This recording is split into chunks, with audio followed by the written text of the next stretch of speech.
Há lugares no Brasil que parecem ter sido construídos não apenas de pedra, cal e madeira, mas de silêncio. De um silêncio denso, estratégico. O tipo de silêncio que famílias poderosas cultivam por gerações para que certas verdades nunca venham à superfície. O Casarão dos Menezes era um desses lugares. Erguido sobre a colina mais alta de Vassouras, no interior da província do Rio de Janeiro, aquele sobrado imponente de fachada neoclássica dominava a paisagem como um soberano contempla seu reino. Janelas altas com venezianas verde escuro, varandas de ferro forjado que reluziam ao sol do meio-dia. Um jardim simétrico, podado com a precisão de quem precisa que o mundo acredite em sua ordem, mesmo quando por dentro tudo é caos. Para quem passava pela estrada de terra que cortava aquelas terras de café, o casarão era símbolo de progresso, de civilização, de uma família que havia construído sua fortuna com trabalho e inteligência. Era uma mentira cuidadosamente mantida, porque o que ninguém via, o que nenhum visitante de chapéu e bengala jamais comentava nos saraus da cidade, era o que havia embaixo daquele jardim simétrico, atrás daquelas janelas verdes, dentro daquele porão que ficava trancado com 2 cadeados e cuja existência os filhos legítimos aprendiam a ignorar desde pequenos. Esta é a história de Tobias, o filho que o patriarca tentou apagar, o nome que foi escondido numa lata enferrujada debaixo de uma pedra, o herdeiro que a família negou, mas que a própria casa, com toda a sua memória de pedra e sofrimento, se recusou a esquecer. E é também a história de uma casa. Porque nesta narrativa, o casarão não é apenas cenário. Ele é testemunha. Ele é cúmplice.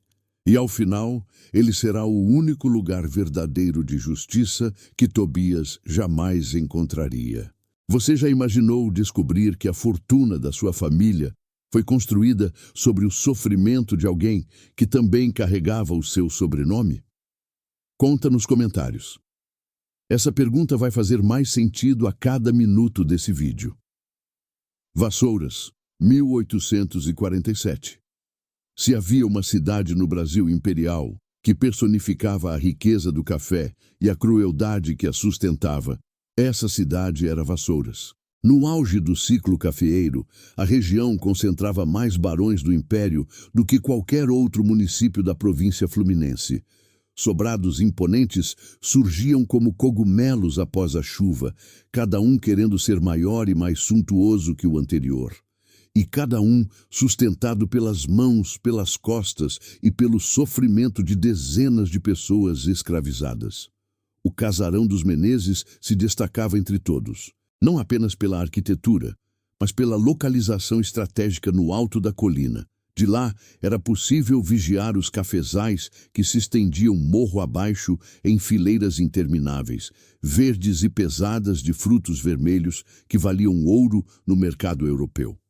O coronel Augusto Ferreira de Menezes havia mandado construir aquela casa como declaração de poder. Cada tijolo assentado, cada cornija de estuque moldada, cada viga de peroba cortada na mata, tudo era uma mensagem ao mundo. Esta família chegou. Esta família ficará. A fachada principal era sua face para o mundo. 8 janelas no andar superior, 4 no térreo flanqueando a porta central de madeira maciça com aldrava de bronze. Uma varanda contínua no segundo andar, de onde o coronel gostava de observar o movimento das tropas de burros, carregados de café, descendo a estrada. O jardim frontal, com suas palmeiras imperiais e canteiros de hortênsias, completava a ilusão de uma casa europeia transplantada para o coração do Brasil. Mas quem contornava a casa, quem passava pelos fundos, onde ficavam as senzalas, as cocheiras e a cozinha de fogo, a lenha permanentemente aceso, via outra arquitetura. Uma arquitetura de necessidade e de controle. Os alojamentos dos escravizados eram construídos de pau a pique, cobertos de palha, sem janelas. A luz que entrava era apenas a que escapava pelas frestas. O chão era de terra batida, o mesmo das senzalas que já existiam antes do casarão principal ser erguido. Como se, para aquelas pessoas, o tempo não tivesse passado, não tivesse trazido nenhuma melhoria, nenhuma consideração. O coronel Augusto era um homem de 52 anos em 1847, de complexão forte, bigodes escuros e olhos escuros ainda mais fundos. Tinha a postura de quem nunca precisou pedir licença para entrar em nenhum lugar, porque todos os lugares que ele queria entrar já eram seus. Casado com Dona Perpétua, mulher de família tradicional de Bananal, pai de 3 filhos legítimos, Eduardo, o mais velho, que seria o herdeiro, Carlota, prometida em casamento para o filho de outro barão, e o pequeno Henrique, de 6 anos, nascido com a saúde frágil que preocupava a mãe. Havia 47 pessoas escravizadas no casarão e nas terras ao redor. 47 vidas que o coronel registrava em seus livros de contas, da mesma forma que registrava o preço do café e o valor dos animais. Entre elas, havia Jacinta. Jacinta tinha 28 anos e era costureira, parteira e curandeira. O tipo de mulher que, em outras circunstâncias, teria sido respeitada em qualquer comunidade. Ela entendia de plantas medicinais com uma precisão que vinha de sua mãe e da mãe de sua mãe, sabedoria transmitida em sussurros noturnos para que não parecesse ameaça aos olhos do Senhor. Costurava os lençóis e as roupas da família principal com pontos tão finos que Dona Perpétua a exibia para as visitas como se fosse uma obra de arte, nunca como pessoa, sempre como habilidade. O coronel Augusto a notou desde que ela chegou à propriedade, trazida de uma fazenda de São João del Rei, depois que a esposa anterior de seu dono morreu. E o que nasceu dessa atenção, forçada, violenta, jamais nomeada como o que realmente era, foi Tobias. A criança nasceu em fevereiro de 1848, numa madrugada fria que contrastava com o calor sufocante que geralmente tomava conta do Vale do Paraíba. Jacinta o colocou no mundo sozinha, no canto da senzala, com a ajuda de outra mulher chamada Generosa, que servia como parteira auxiliar. Tobias nasceu forte, com os pulmões abertos e um choro que rasgou o silêncio da madrugada. O coronel foi informado pela manhã. Não veio ver, não perguntou o nome, apenas acenou com a cabeça e disse que o menino seria útil quando crescesse. Jacinta olhou para o filho recém-nascido e tomou uma decisão silenciosa. Ele aprenderia. Fosse como fosse, de onde viesse o conhecimento, aquele menino aprenderia a ler, a contar, a entender o mundo além das fronteiras daquela propriedade. Tobias cresceu dentro do casarão, mas entre 2 existências impossíveis de reconciliar. De dia, servia à mesa onde deveria sentar. Carregava a bandeja de prata com o café da manhã do coronel, os olhos fixos no chão como lhe ensinaram, os pés descalços no frio das pedras do corredor, enquanto os filhos legítimos corriam de meia e sapatos de couro pelas mesmas pedras. Dormia no quartinho dos fundos, ao lado da cozinha, enquanto Eduardo, Carlota e Henrique dormiam nos quartos de frente, aqueles com janelas que davam para o jardim, com visão para as palmeiras imperiais e a estrada de terra que levava à cidade. Havia uma biblioteca no casarão, uma sala no 2º andar, de porta sempre fechada, com estantes do chão ao teto carregadas de livros que o coronel raramente lia, mas exibia com orgulho para os visitantes. Era lá que Tobias foi primeiro. Com 11 anos, ele começou a entrar naquela sala de madrugada. Levava um toco de vela que escondia na manga. Ficava encurvado sobre a mesa de mogno, decifrando letras que inicialmente não faziam sentido, mas que, com a persistência de quem não tem nada a perder e tudo a ganhar, foram gradualmente compondo palavras, frases, parágrafos, mundos inteiros. Foi num desses livros que ele encontrou a primeira pista sobre quem realmente era. Era um compêndio de direito civil português encadernado em couro desgastado. Numa das últimas páginas havia uma anotação a lápis com a letra do coronel. Um nome, uma data, o nome do tabelião da cidade. Tobias não entendeu naquele momento o significado completo do que leu, mas guardou. Você tem algum parente ou conhecido que viveu nessa época tão marcante da nossa história? Se tem, conta nos comentários. E se ainda não é inscrito neste canal, se inscreva agora. Essa comunidade existe para preservar e honrar memórias como essa. O casarão tinha muitos segredos, mas o maior deles não ficava nas paredes da biblioteca, não estava escondido nas gavetas da escrivaninha do coronel, não era sussurrado nos corredores pelos criados de confiança. O maior segredo do casarão ficava embaixo. O porão era acessado por uma porta de madeira grossa, com dobradiças de ferro, que rangiam de um jeito que todos fingiam não ouvir, localizada embaixo da escada principal. Aquela escada majestosa de madeira envernizada que subia em curva até o segundo andar, e que os visitantes invariavelmente paravam para admirar. A porta ficava permanentemente trancada com 2 cadeados. A chave do primeiro ficava com o coronel. A chave do segundo ficava com o feitor, um homem chamado Benedito Rocha, livre, filho de escravizado, que havia ascendido de condição comprando a própria alforria e tornando-se o braço direito do senhor. E com isso, sua consciência terceirizada. Todo mundo na propriedade sabia para que servia o porão. Ninguém o nomeava diretamente. Quando alguém ia parar lá, os outros baixavam a cabeça e seguiam em frente. Era a única forma de continuar vivendo naquele lugar. Não ver, não ouvir, não falar. As paredes do porão eram de pedra aparelhada, grossa, que absorvia a umidade do solo e a mantinha constante, úmida, fria, mesmo no verão mais seco do Vale do Paraíba. No alto de cada parede havia ganchos de ferro chumbados diretamente na pedra, dos quais pendiam correntes de diferentes espessuras. No chão de terra batida havia manchas escuras que a chuva nunca alcançava para lavar. Era para lá que iam os que tentavam fugir, os que respondiam ao feitor com um olhar que ele interpretava como desafio, os que eram acusados de furto, de preguiça, de qualquer coisa que o coronel ou seus capatazes decidissem que merecia punição. E as punições no porão dos Menezes tinham um ritual cruel e metódico que começava sempre da mesma forma. Os 2 cadeados eram abertos, a porta rangia e o silêncio da propriedade ficava ainda mais pesado do que de costume.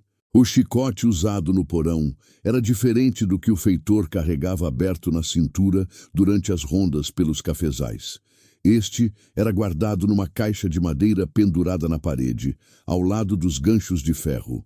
Era um rebenque de couro de boi, trançado em 7 tiras, com nós espaçados a intervalos precisos para maximizar a abertura da pele. Qualquer pessoa escravizada naquela propriedade que o visse sabia exatamente o que aqueles nós significavam.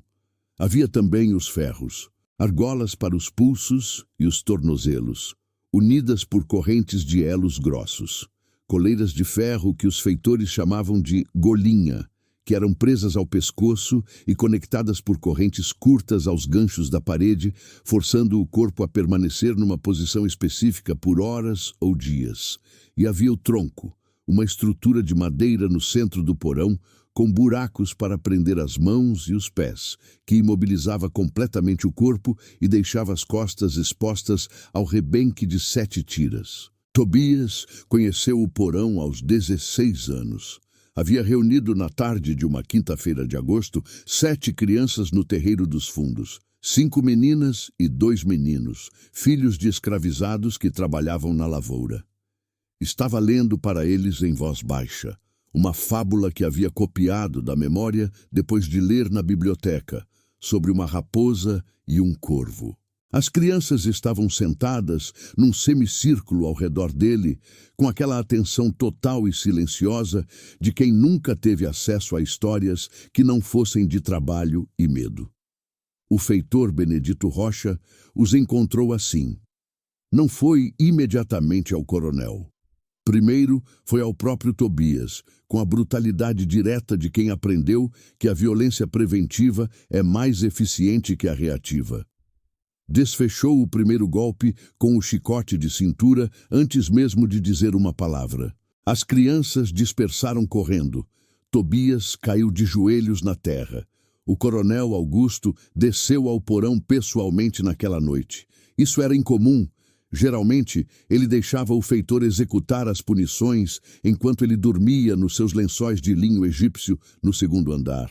Mas ensinar um escravizado a ler e depois usá-lo para ensinar outros, isso era diferente. Isso era uma ameaça de uma natureza que o coronel entendia muito bem. O que aconteceu no porão naquela noite durou mais de 2 horas. As marcas que o rebenque de 7 tiras deixou nas costas de Tobias levariam semanas para fechar e meses para clarear. Parte delas nunca clareariam completamente. O coronel não disse uma palavra durante todo o tempo. Apenas observava, de braços cruzados, enquanto o feitor trabalhava. O que o coronel não calculou foi o que aquela noite fez com a parte interna de Tobias. Porque entre o segundo e o terceiro golpe do rebenque, quando Tobias estava preso ao tronco de madeira, com os olhos no chão de terra batida do porão, ele notou algo. Uma pedra no canto esquerdo da parede, ligeiramente deslocada em relação às outras. Uma irregularidade mínima, que qualquer pessoa que não estivesse com o rosto a centímetros do chão jamais veria. Ele voltou ao porão 3 semanas depois. Não foi mandado. Foi sozinho, no meio da noite, aproveitando que o feitor havia bebido demais num domingo e esquecido um dos cadeados, apenas encaixado, não travado. Levou 10 minutos escavando com os dedos ao redor da pedra antes de conseguir soltá-la. Embaixo dela havia uma lata de biscoito enferrujada, fechada com uma borracha de câmara de ar. Dentro da lata, 3 documentos dobrados em 4, amarelados de umidade, mas legíveis. O primeiro era uma carta sem assinatura. O segundo era uma folha de contas. O terceiro era um documento com a caligrafia inconfundível e os carimbos do tabelionato da cidade de Vassouras, datado de março de 1848, redigido por um tabelião cujo nome Tobias reconheceu de conversas escutadas entre adultos. Era um reconhecimento de paternidade, nunca registrado, nunca oficializado. Guardado ali, naquela lata, naquele porão, como se o coronel Augusto Ferreira de Menezes tivesse tido um momento fugaz de consciência e depois mudado de ideia, ou como se alguém tivesse forçado aquele documento a existir e ele não tivesse tido coragem de destruí-lo completamente. O nome escrito naquele papel era Tobias Ferreira de Menezes. Tobias ficou imóvel no chão do porão por um tempo que ele depois nunca conseguiu calcular. A vela que havia trazido escorreu até a toco. Ele ficou no escuro, segurando aquele papel com as cicatrizes ainda sensíveis nas costas e entendeu que sua vida havia mudado de eixo. Não porque o papel fosse suficiente. Ele sabia que não era. Sabia que um documento nas mãos de um escravizado valia perante a lei daquele país 0. Sabia que se o coronel soubesse que ele tinha aquilo, as 2 horas no porão pareceriam misericordiosas em comparação. Mas sabia também que a casa, aquela casa que havia testemunhado tudo, que havia absorvido em suas paredes de pedra cada grito e cada silêncio, havia guardado aquele papel especificamente para que ele o encontrasse. Você está assistindo até aqui e já viu muita coisa pesada e verdadeira. O que você está achando dessa história? Deixe a sua opinião nos comentários agora mesmo. A sua voz é muito importante para essa comunidade. Com o documento escondido dentro do forro de seu único par de calças, costurado ali por ele mesmo, com linha e agulha roubadas da costura de Jacinta. Tobias passou os 2 anos seguintes numa quietude que o feitor Benedito Rocha interpretou como resignação e que era, na verdade, planejamento. Ele precisava de 3 coisas que parecia impossível obter: liberdade, um aliado com acesso ao sistema jurídico e tempo. O tempo ele tinha, embora às custas de cada dia vivido sob aquele teto como propriedade de um homem cujo sangue corria em suas veias. A liberdade e o aliado pareciam igualmente remotos. Até que chegou o padre Evaristo. O padre Evaristo Cardoso de Lacerda havia sido enviado para a paróquia de Vassouras em meados de 1850, vindo de São Paulo, onde havia estudado e onde havia entrado em contato com os primeiros círculos abolicionistas que começavam a ganhar forma no Brasil. Era um homem de 40 anos, de estatura média, de fala calma e olhos que avaliavam cada coisa e cada pessoa com uma atenção que poucos notavam, porque ele a disfarçava bem. A sacristia da Igreja Matriz de Nossa Senhora da Conceição de Vassouras funcionava, sob a gestão do padre Evaristo, como ponto de apoio de uma rota de fuga que conectava propriedades do Vale do Paraíba a comunidades quilombolas no norte da província. E de lá a contatos em províncias mais ao norte, onde a fiscalização era mais frouxa. Poucas pessoas sabiam disso. As que sabiam, não falavam. Tobias soube por acaso, ou por aquela cadeia de fortunas pequenas que às vezes a vida oferece para quem está sobrevivendo com atenção máxima. Uma mulher escravizada chamada Elzira, que havia sido libertada pelo padre Evaristo 2 anos antes, retornou à propriedade dos Menezes para visitar a irmã. Encontrou Tobias sozinho lavando as pedras do corredor e disse apenas uma frase antes de ir embora. O padre ouve coisas que os outros não ouvem. Tobias esperou 3 semanas antes de agir. Construiu um pretexto, uma suposta mensagem de Dona Perpétua para o padre sobre uma doação de tecidos para o orfanato da paróquia, e foi enviado à cidade. A conversa na sacristia durou 40 minutos. Quando Tobias saiu, o documento continuava no forro das calças, mas havia algo diferente nele.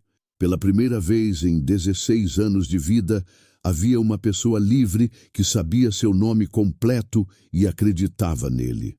O padre Evaristo conhecia o tabelião que havia redigido o reconhecimento de paternidade. Um homem que havia morrido em 1852, mas cujos registros e cuja caligrafia eram bem documentados no cartório.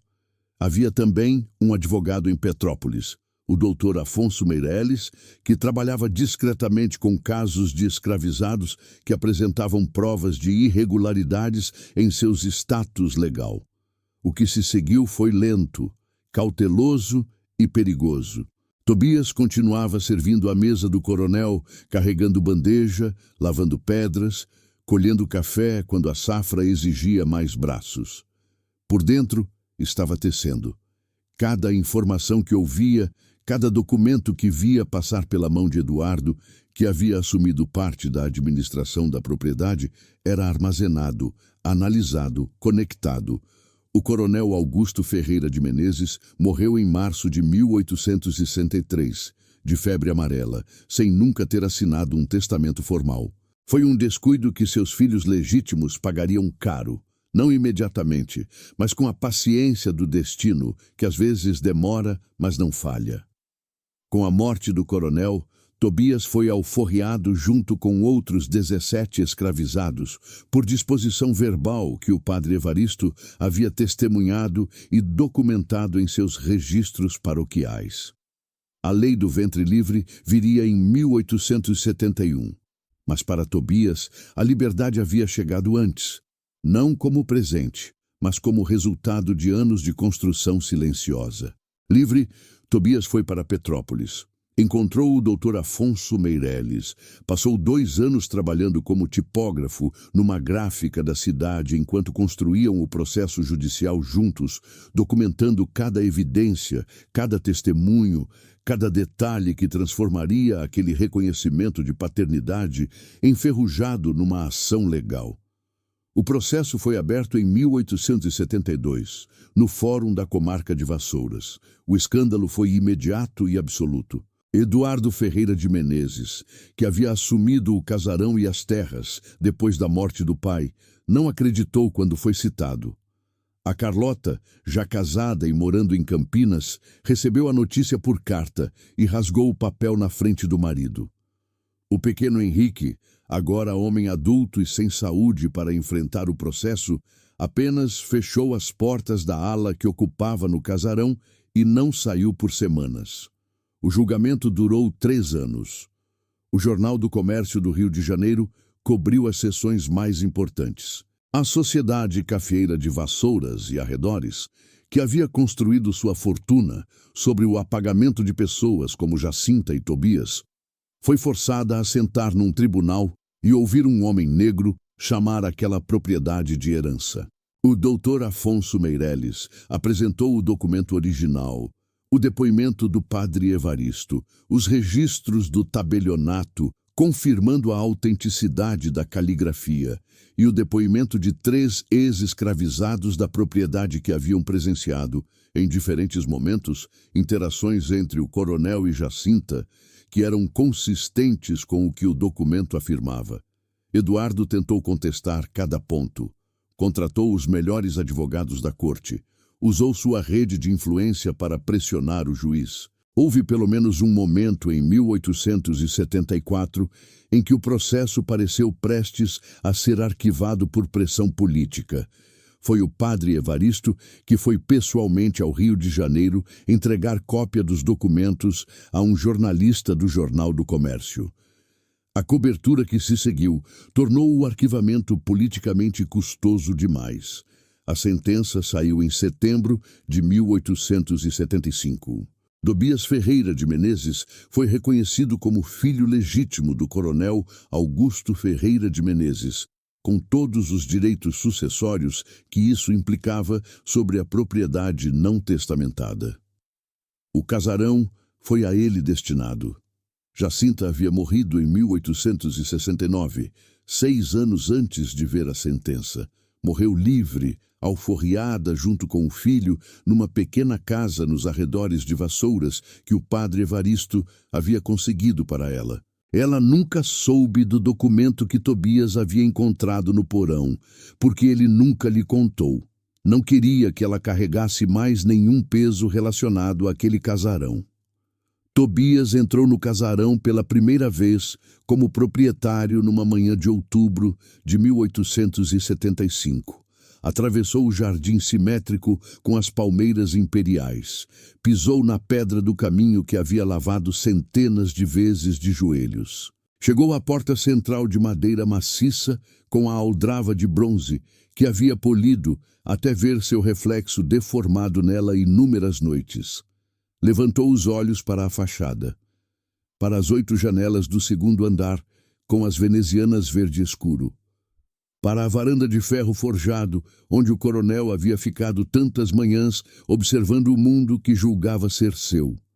Abriu a porta. Entrou. E o casarão, que havia guardado em suas paredes de pedra cada grito, cada silêncio, cada segredo daquelas décadas de crueldade e de resistência, finalmente reconheceu seu dono verdadeiro. Não com fanfarra, não com aplausos, com o mesmo silêncio denso de sempre, mas desta vez um silêncio diferente, o silêncio de quem finalmente pode parar de guardar segredos. Obrigado de coração por ter ficado com a gente até o final desse vídeo. Você é parte essencial dessa comunidade e a sua presença aqui significa muito. O melhor ainda está por vir. O próximo vídeo vai te surpreender ainda mais. Não perde! O que você achou dessa história? Você acredita que a justiça, mesmo quando chega tarde, tem o poder de transformar uma vida inteira e de reescrever o que parecia estar definitivamente apagado?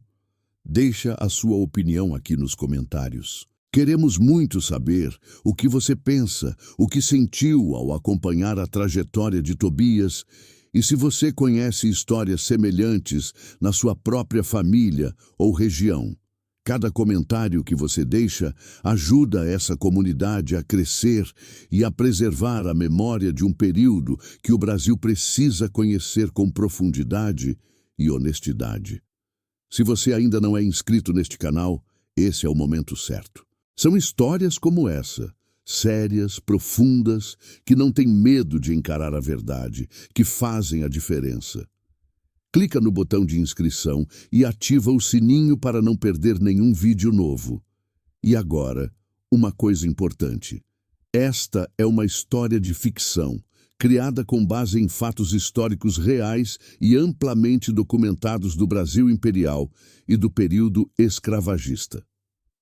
Os personagens são fictícios, mas as situações retratadas, a estrutura das senzalas, os métodos de punição, a negação da paternidade, as rotas de fuga, as primeiras ações judiciais de reconhecimento de direitos, tudo isso reflete realidades que historiadores, pesquisadores e arquivos documentaram com riqueza de detalhes. Esta história existe para que a memória desse período permaneça viva e para que compreendamos de onde viemos. Agora assista ao próximo vídeo recomendado. Ele está esperando por você.